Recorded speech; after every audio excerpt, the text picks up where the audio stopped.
Let's talk a little bit about the Christie statement. Among other things, you heard it. This completely inappropriate and unsanctioned conduct was made without my knowledge. Do you believe him?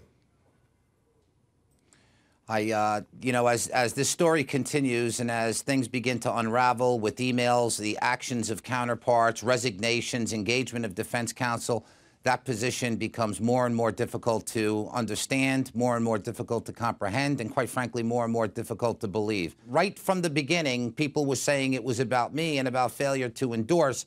I never thought that, I always dismissed it as not being important enough. I mean, who would possibly reduce themselves to closing lanes to the busiest bridge in the world, putting my town in harm's way? By the way, a town that services 40 or 50 other towns every morning. Did they really expect you, a Democrat, to endorse the Republican candidate's re-election, Chris Christie?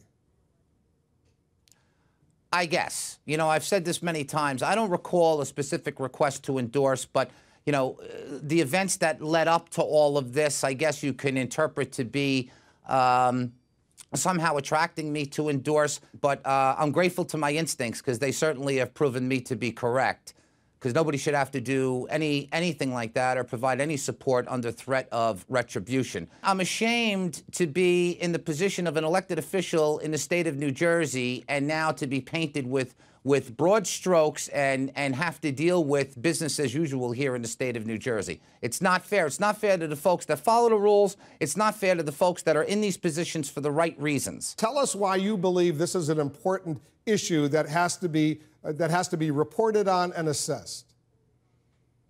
Let me tell you, I've always said from that Monday when the traffic was stopped, and now we know it to have been stopped intentionally, a little bit I remained in the background because I was always scared about what would happen to Fort Lee when you stop reporting on this, Wolf, and all the other media channels stop reporting on it. We're nervous about further retribution now knowing what we know. Do you believe any criminal laws may have been violated?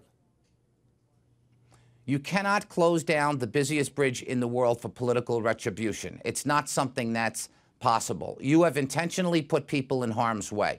You knew that before you did it. You knew that when Fort Lee called 20, 30, 40 times. You knew that when I kept sending text after text and calling cell phone after cell phone.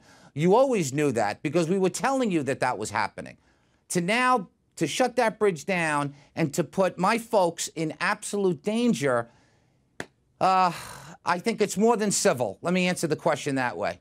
What should be done to those who were responsible when all the dust clears, when we know everything about this?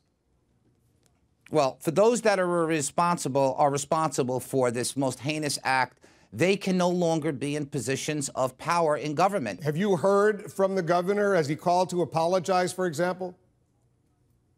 No. Remain mindful, I'm not on his radar, so I'm certainly not in his Rolodex either. What can he do to fix this? I think he has to publicly address the folks that are specifically impacted by this. I think apologies need to be doled out.